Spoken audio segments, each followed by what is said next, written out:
What's happening, people? This is Nocturnal Thoughts coming at you with a real quick video.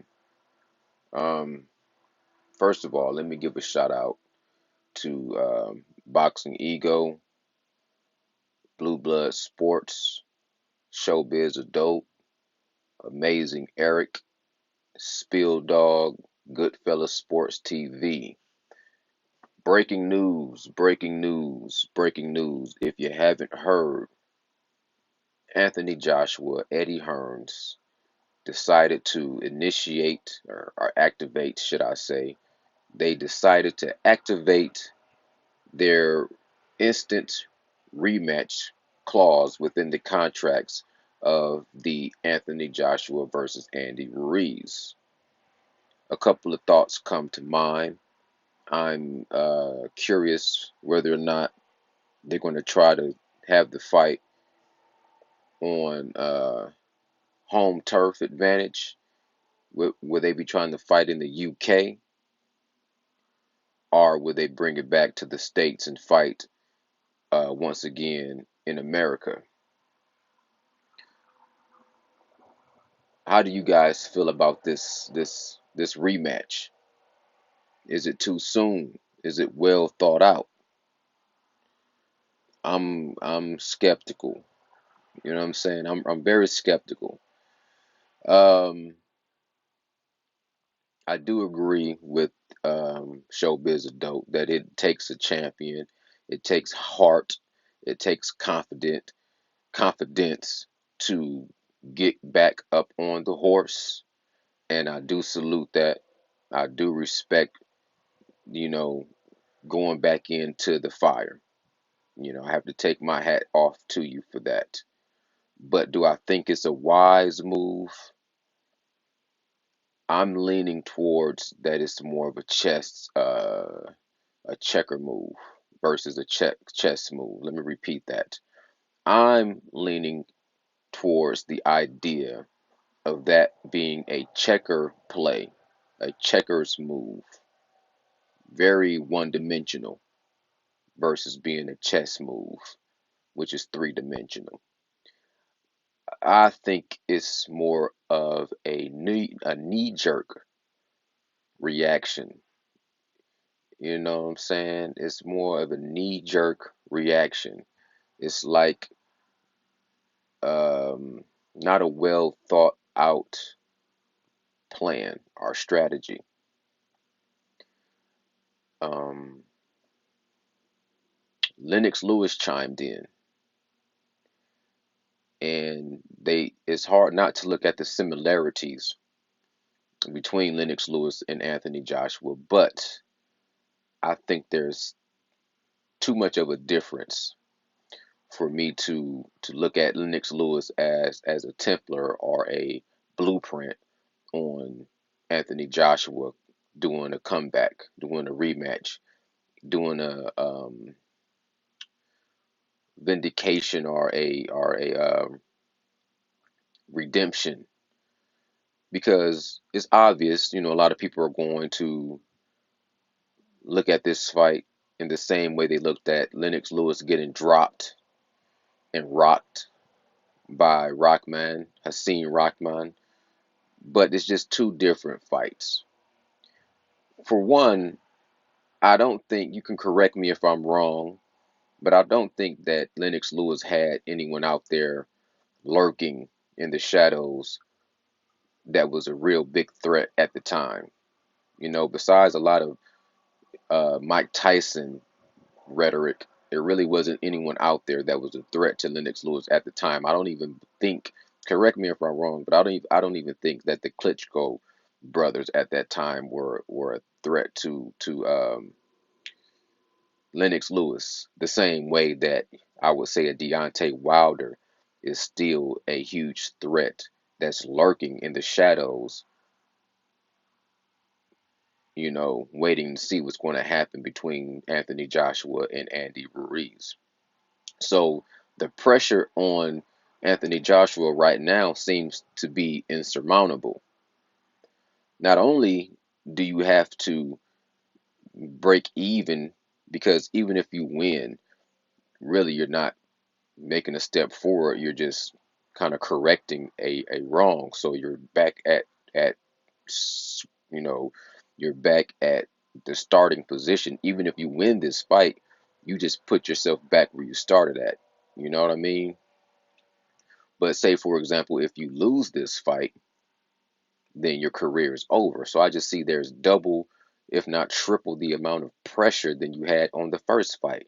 Not only do you have to beat this man just to kind of erase the loss, then you still have to confront what you had in front of you already, which was Deontay Wilder, Tyson Fury, Luis Ortiz, Dylan White.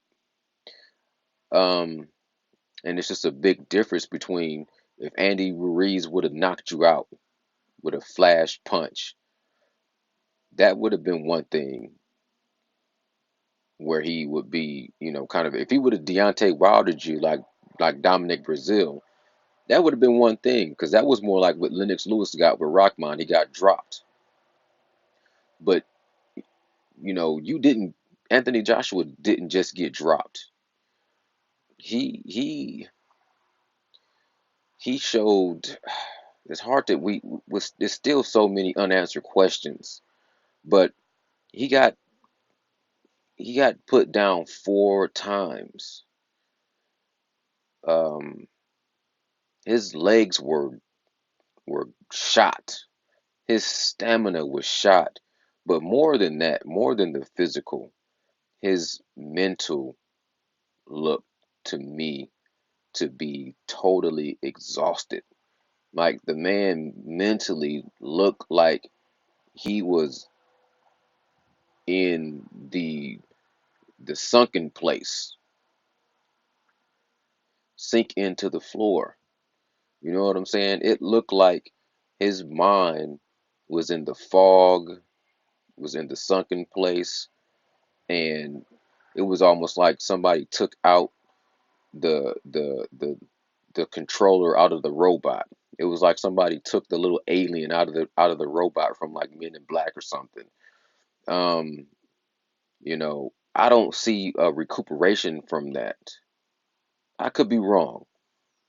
Matter of fact, I believe there's a big part of me that believes if they did a rematch, that he honestly would beat Andy Ruiz. He did knock him down, and I feel like it was a lot of just problems with his conditioning that could be corrected. Um, I think he have a good shot at beating Andy Ruiz in a rematch, but I don't think that means that that's the right move to make. Because even if you beat Andy Ruiz, I feel like you still expose a lot of flaws that's going to leave you very vulnerable in the heavyweight division as it stands right now. So I don't know if you want to just jump back in the ring, get your belts back. What's your next move going to be? Because it seems like to me you would have to do a cherry pick. I don't like to accuse people of cherry picking, but I feel like if it's not a safe fight for you to fight Andy Ruiz, then who's going to be a safe fight for you? And how would you pick a fighter that's not just blatantly obviously a cherry pick safe fight versus going out there and really testing yourself again? Not even to say if you went out there and fought Deontay Wilder. Who would you fight after you fought Andy Ruiz where you feel like you wouldn't have a repeat of what just happened? Because to be honest, if you beat Andy Ruiz, the whole world is going to be asking and calling and yelling and screaming and bloodlusting for a fight between Anthony Joshua and Deontay Wilder. And that will really be your only total shot of redemption because if you beat Andy Ruiz, that's not going to be a total redemption. That's just going to be sort of a reset. You would have to beat Deontay Wilder to get total redemption from that loss. We all know this.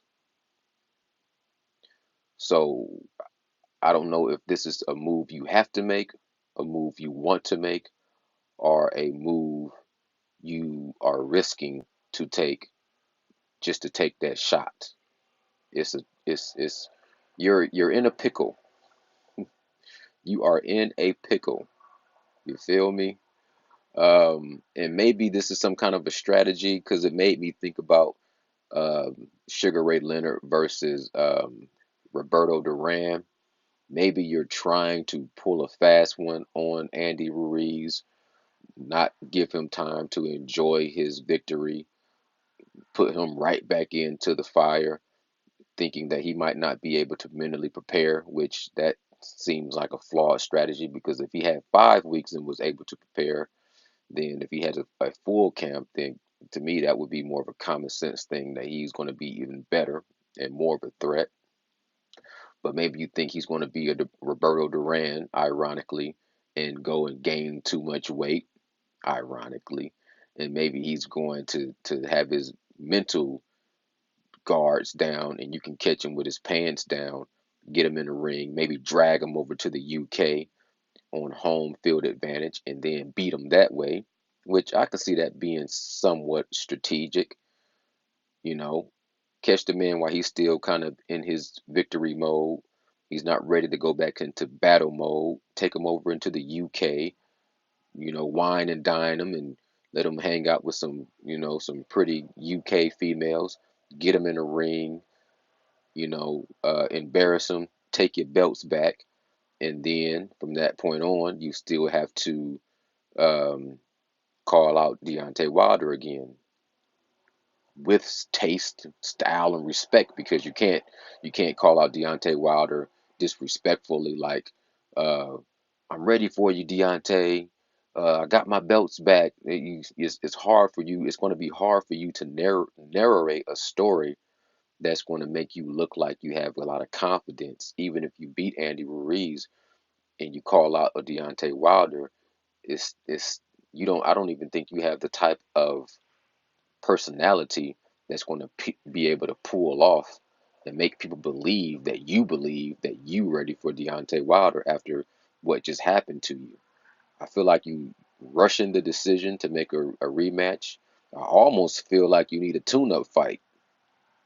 You know what I'm saying? Before you get back on the horse or before you get back on the bull, you might need to, you know, go back to who remembers that movie with John Travolta, something cowboy. It was a cowboy movie he did way back in the day. But he was set up. He was so set up on those little mechanical bull tournaments they was having at a bar. He was trying to impress this girl. But you might need to go instead of jumping back up on the bull, the little pit bull who is Andy the Destroyer. Before you go tackle that bull, you might need to go back to your your hometown and fight some mechanical bulls. You know what I'm saying? You might need to kind of uh, refigure out some basic things. No disrespect towards you, but I don't know if you would beat Andy Ruiz in a rematch. I got a feeling that you would, but I'm not 100% sure. Time would tell. But anyways, it seems like the rematch is going to be official. Oh yeah, by the way, to all of my new subscribers, I appreciate y'all subscriptions. I appreciate all the comments. Um, you know, keep showing love, man. Leave me a comment. Let's chop it up. I want to keep building this channel, and building this channel. I'm getting it out the mud. This is Nocturnal. Amazing Eric. Shot me out, man. I appreciate you. I'm out. Peace.